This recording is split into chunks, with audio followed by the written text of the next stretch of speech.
Okay, so you guys should have printed the 3 pages of notes. You know me by now, I don't do PowerPoints, so this is kind of old school.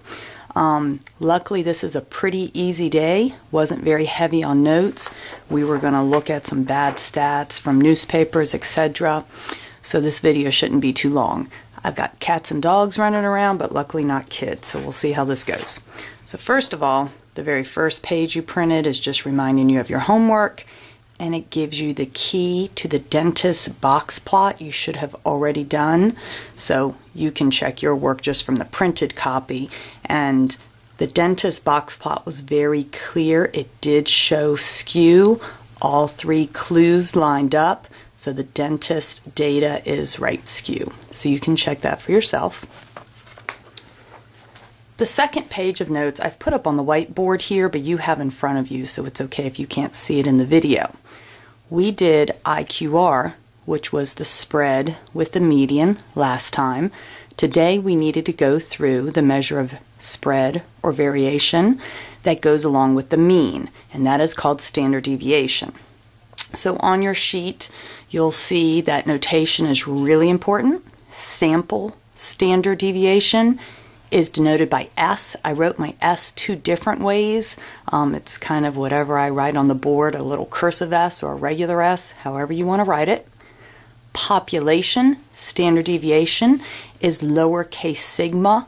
It kind of looks like a little O with an extra, line at the top. If you're looking for sort of just a generic definition of standard deviation, it's the average or typical amount a data point is away from the mean. I'm going to show you on the whiteboard in just a second, just a visual, I don't want to call it the theoretical, anything like that, but just the visual of why we say that's the definition. And I'm also going to point out some things in those formulas that you see above, the ugly things with the square roots. On your TI-83, real easy. First of all, we are not calculating the standard deviation by hand. We are not using those ugly formulas you see on the sheet of paper. I just wanted to talk about them. They've been programmed into your calculator. So you can stick any data in your L1, or if you already have some data in L1, go to your 1var stats, and on that first screen that comes up, you should see S sub x and sigma sub x. That is your sample and your population standard deviation. So we are getting it off the calculator. Every single semester, a few students try to calculate the standard deviation by hand on test 1. They not only do it incorrectly, but then they do not have time to finish my test. You have to get it off of your calculator. Basically, if you don't have a calculator, don't come to my test 1. That's the way it works. All right.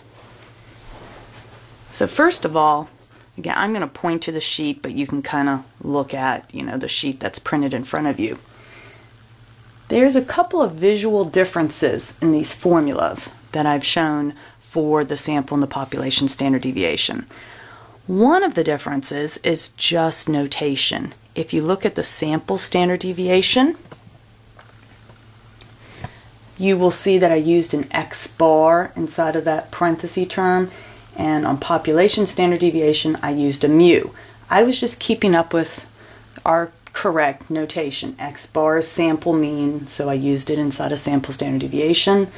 Mu is population mean, so I used that for the population standard deviation. That would not affect the number, because for one data set, remember the X bar and the mu are the same, so that would not affect it. But there is something that does affect it. Sample standard deviation has an n-1 in the bottom. Population standard deviation has an n. That's a very different number.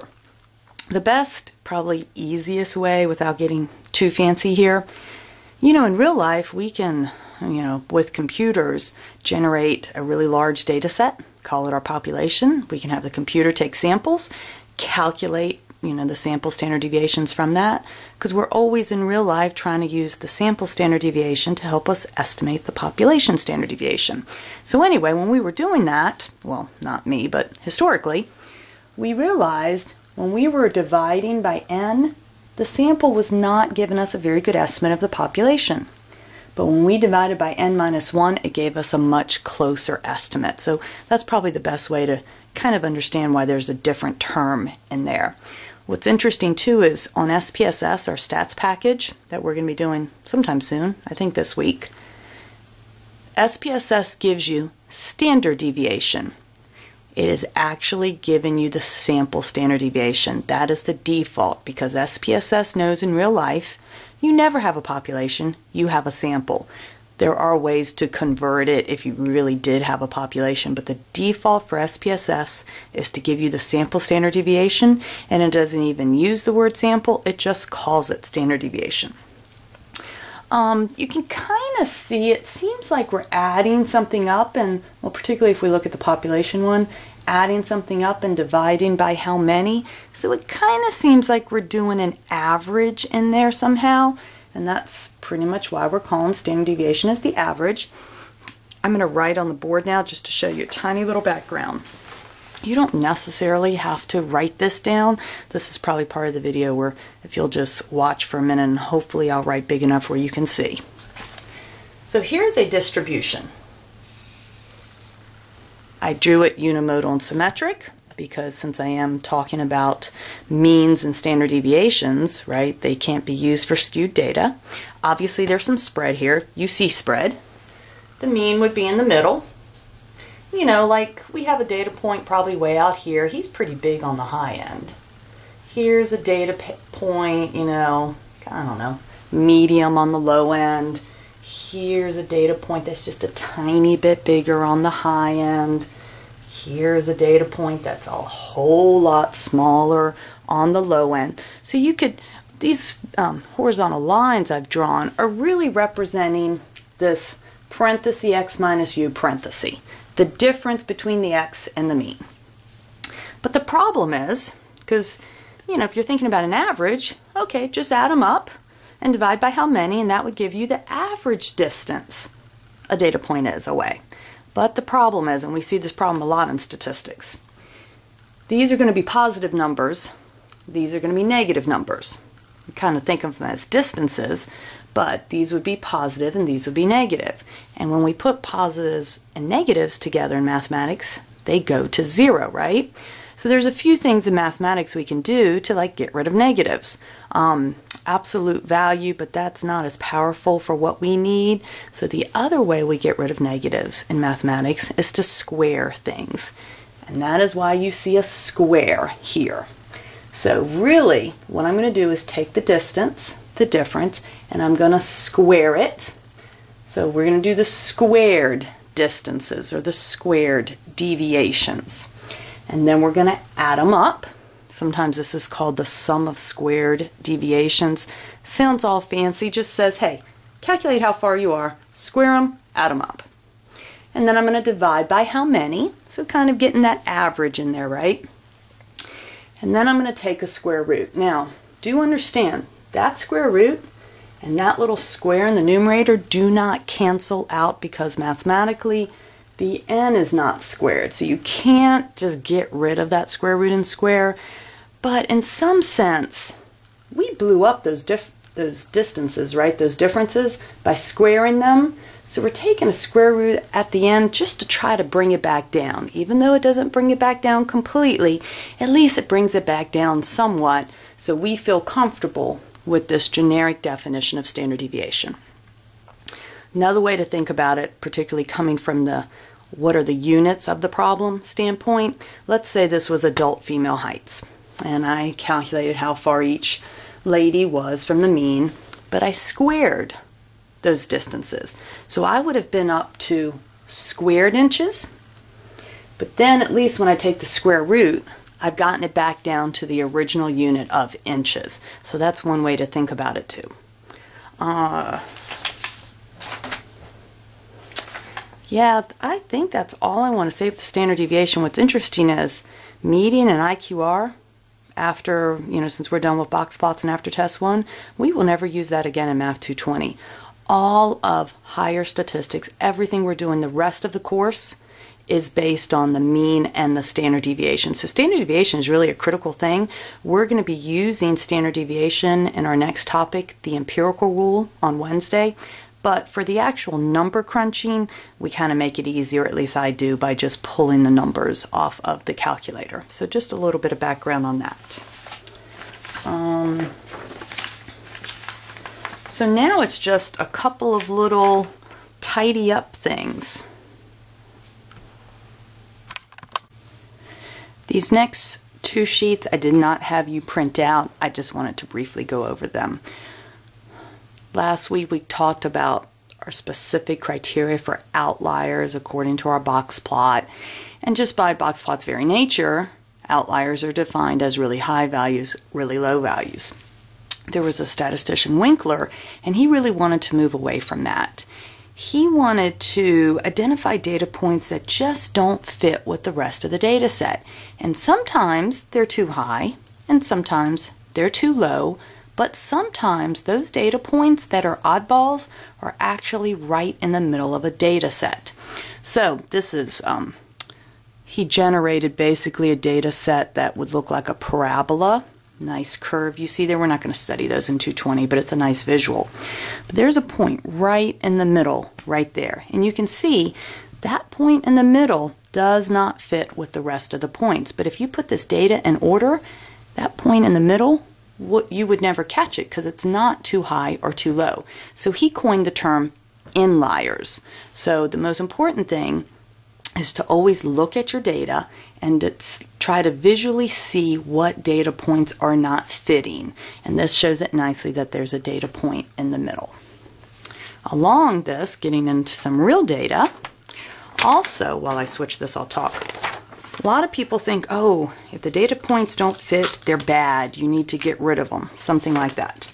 And we've already talked about in class how if someone had told me the wrong height, I did go ahead and change it in our survey data because it was a mistake. But then other times we had really high or low values that were correct. One of my sections had someone had 27,000 Twitter followers. It wasn't a mistake. And while maybe that particular student didn't think it was an interesting story, I thought it was interesting because 27,000 is a lot, and it definitely did not fit with the trend of everyone else in the class. So here is a graph. Now this is a dot plot. This is a dot plot that's actually the data points were rounded to the nearest 100 and then plotted. But anyway, this is approximately right here, this big clump you see right here is approximately the 4-year mark. And this pile right here is approximately the 8-year mark. This is one thing that kind of sometimes goes better if we're in the classroom so I can get feedback from you. But we kind of talk about what could this data be? 4 years, 8 years. So if you kind of think about that, well, it happens every 4 years or 8 years. Well, elections.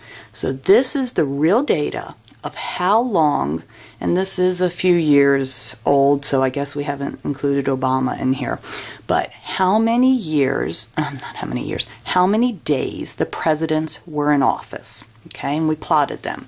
It turns out that 44% of the data points do not follow the normal trend of 4 years or 8 years. And we're not worried about leap years, so, you know, if you're a day or two off, that's okay. But the whole idea of, well, 44% are not the 4-year and 8-year mark. So technically, they're outliers or inliers or unusual data points. His point is that those are the interesting data points. If you were president and you were in there 4 years or 8 years, that's not interesting. We're not talking about whether the president did something interesting, just how many days they were in. So then, if we're in the classroom, I let all of you guys who are much better with history tell me all the different presidents and all the different reasons why a president would not be in 4 years or 8 years. You know, so think for a second of why wouldn't you be in that long? Well, there's things called assassinations, and those are pretty interesting stories. There's impeachments. There was that one president who, I'm not going to come up with his name right now, but it was snowing and he did his inauguration. He was older and they told him not to go outside, and he did. He got pneumonia and he died, 30 days later? So that's what this point is, 0. If you round 30 to the nearest 100, it gets to be 0. So this does not mean a president was in 0 days, but that's the guy who got sick and died. I actually, and I'm not really into history, found that story interesting. Who was the president who was like in 4 times or something, FDR, don't quote me on that, before the term limits. When George Washington started out, there was not the normal 4 years. Also, of course, what happens is when someone dies, or from health or assassinations, of course, then the vice president comes in, and so then their term is not going to be the normal 4-year or 8-year term. So his point was, all these smattering of points, they're not bad points. Those are the interesting stories. So we just got to move away from the, if you don't fit, you're a bad point. Go investigate it, and that's where the interesting stories are. Now the next sheet I'm going to put up, you have in front of you, because I probably would not be able to zoom it enough for you to see, but I'll just put it up so we remember what page we're on.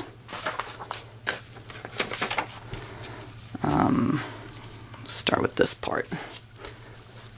So this was my couple of bad statistics for the day, I guess we're going to call it.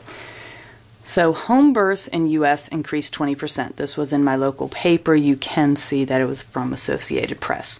This article has a lot of good statistics in it. It caught my eye because I'm interested in home births. And I'm a mom, and I know lots of people have had babies, but I actually don't know someone who's had a baby at home. And when you read this title, it kind of makes it seem like it's pretty normal, pretty common, pretty prevalent. So I was reading it, and they did break it down by race and a lot of different stuff like that. I was going to try to move this back, but that may not work. The part I really want to focus on is probably right up here, that second column, the first full paragraph. We're looking at for all races combined. For all races combined, 1 in 143 were at home in 2008, up from 1 in 179 in 2004.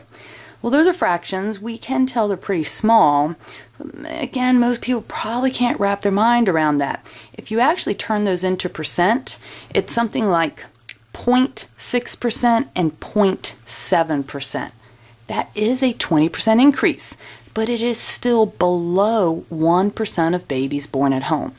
So you know my fear with the general public. Number one, they're not going to read the entire article because it's too many numbers. So what a lot of people unfortunately take away from an article is the title. And then if they don't really understand what the whole increase thing means, what I'm afraid is people are going to start telling their friends, did you know 20% of babies are born at home? And then they're going to pass that on and said, I read it in the paper. And that's not what this says at all. So again, this is kind of going along probably with, I would think, chapter 1 of your book. Just this whole thing of statistics and mathematics. You have to be so careful with when they use percent increase and percent decrease. You need the base numbers, which luckily they do give you the base numbers here, but then turn it into a base percent just so you can wrap your mind around how prevalent this topic is. And it is still below 1% of babies born at home, but the title seems to make us think it's more than that. Now the second part at the bottom, we already did the no tan is a safe tan. Second part at the bottom, again from my local paper, is actually about my local region. It's from a local reporter. I don't know the man, but I do appreciate, see, AP always likes to put fancy titles. I do appreciate this Mr. Ress. He did not put a fancy title on it. He gave all the, this is for crime in the area I live in, Augusta County, Stanton, and Waynesboro, and then there's the region. And I really like that he presented this entire table of the crimes in 2009, 2010. But if you look at murder, I can see it goes from 3 to 4. I like that I see that it goes from 3 to 4. I wish he had just stopped there. Let me decide if I still feel safe to live here or whatever, right? Well, again, my fear is there's an awful lot of numbers to look at. And a lot of people who aren't comfortable with numbers are going to say, just where's the bottom line? Give me the bottom line. He does give the bottom line. And that's probably the only part I wish he had not done. If you look at murder, he does put the 33.33% change there. It says change. And that is an increase. So you can better believe if AP had written this, they would have said Augusta County murder rate up over 33%. I mean, yes, that is a true statement, but it really distorts the facts. So I'm glad he didn't put that title. I just wish he had eliminated that bottom line. Let people look at the data table for themselves and decide what's happening. But looking at that 33% under murder, and if you really don't know what you're looking at, can be a little scary. So good and bad on that article, but this is all about percent increase, percent decrease. All right, well, that is it for this video. I did assign the chapter 3.2 was just stuff about standard deviation. So kind of finishing up that, we're doing the empirical rule and Z-scores on Wednesday. So I will see you then.